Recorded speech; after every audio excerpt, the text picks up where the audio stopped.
I'm a big Pokemon fan. I always have been. Ever since seeing an article in Contact Kids about the notorious Porygon episode of the anime, and when Pokemon finally made its way to America, I was the first person I knew of who started watching the anime and playing the games.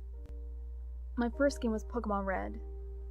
I traded a big pile of NES games at a flea market for the bright red cartridge with the Charizard on the front. No box, no manual, just the game. And when I got home, I literally played it for 19 hours straight, captivated by every new Pokemon species I saw, and constantly searching each area for the ones I might not have seen. It wasn't long after when I got a brand new copy of Blue, and Yellow came the Christmas after it was released, with the others following as soon as they came out. But despite my loving every Pokemon species and game that's come out, I've always been trapped in the first and second generations. I had a massive Pokemon collection, and I recently decided to sell off most of my collection and focus on filling the gaps in my Generation 1 collection. And there was one piece that I really wanted more than any other: Pokemon Red. I still had the old cartridge, restarted several times. The top of the label worn from being pulled in and out of the Game Boy so many times. I had every other role-playing game in this series with the original boxes and manuals, some even unopened. So I was thrilled to find a box copy of Pokemon Red in a used bookstore, and it was only $10. I bought it and was so excited to finally complete my game collection. I decided when I got home to pull out my teal Game Boy Color and make sure it still worked. But as I turned the box over to open it, I noticed one little flaw to my new prize. The vintage Sigimori Cubone image on the side looked like it had been drawn out in red pen or marker. The eye was red, with a red tear trickling down the skull. The base of the skull was also covered with red, as though blood flowed down its body from beneath the skull. Oh well. No matter, as long as the game worked. My husband went to bed because he had to go to work the next morning, but I stayed up to play the game. I took the red cartridge from the box and lovingly slid it into my Game Boy Color. Then I switched on the power. I was thrilled to see the copyright information come up, with a simple star animation that had become so foreign to me after having played the new game so much.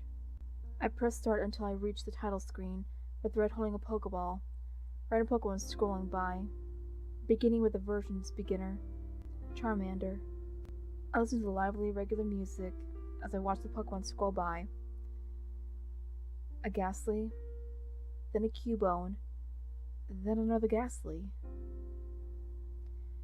It always seemed like certain Pokemon showed up on the title screen more often than others. I've always wondered if every Pokemon except for Mew would show up. I pressed start, and the game took me to the menu, with only New Game and Options being my choice.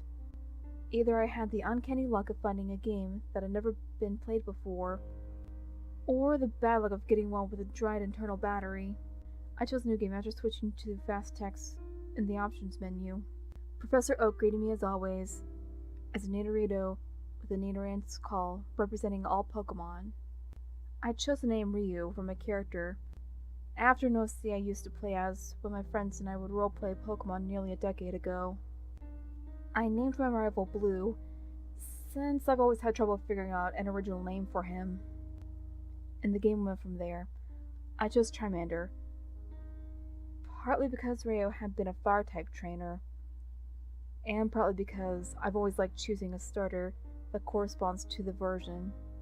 Fire-types for the first version, Water-types for the second version, and Grass-types for the special editions, like Crystal and Emerald. Before taking on Blue for the first time, I tried my luck at saving, and sure enough, the game saved. I was thrilled to have finally had the game complete with a box and manual, and for old time's sake, I decided to give old Missing No a visit. I've always loved Easter eggs and glitches, especially the freaky ones found in older video games, and Missing No and M were among my favorites. I turned the Game Boy off, pulled out the game, and stuck it in through the back of the portion of my old Game Shark, which I then plugged back into the console. I looked online and used various codes.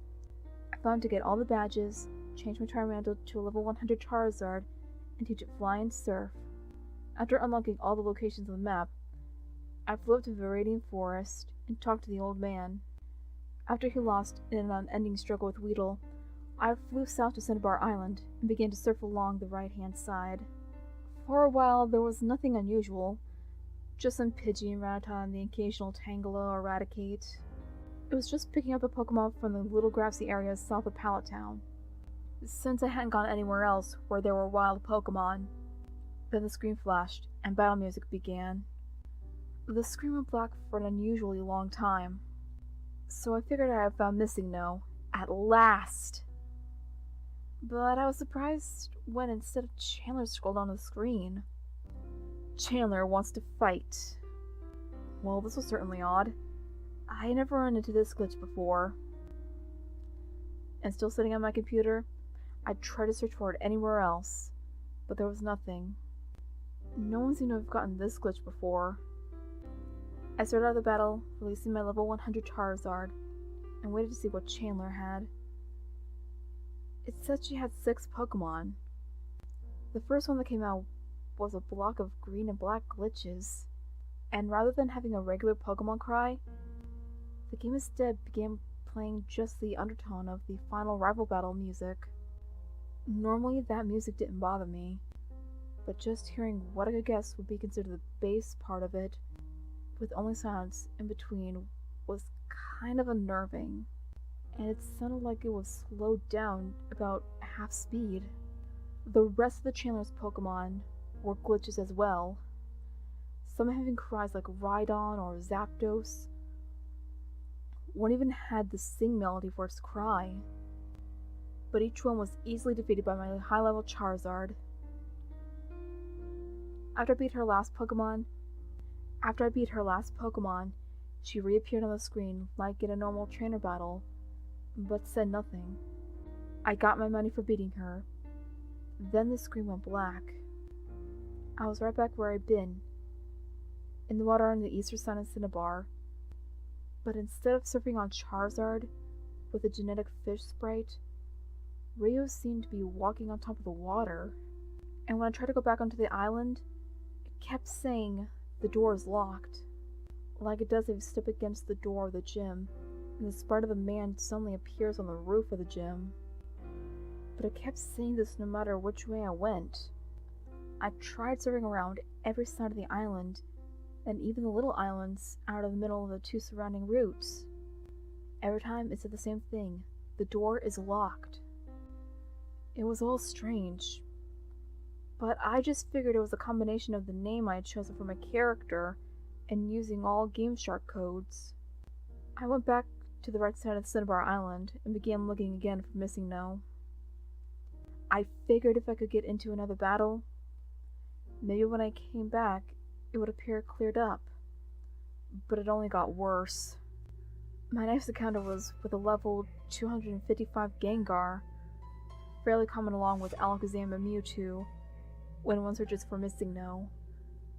My Charizard only being level 100, I tried to run, but each time it said can't escape. The Gengar put my Charizard to sleep, then used Dream Eater to faint it. With my only Pokemon fainted, the game said I blacked out. But instead of ending up back in Pallet Town or the Pokemon Center of Cinnabar Island, or any Pokemon Center for that matter, instead, I ended up on the top floor of the Pokemon Tower in Lavender Town, where Mr. Fuji would normally be. But Mr. Fuji and the rockets you had to beat to save him weren't there. I was just standing where he would have been.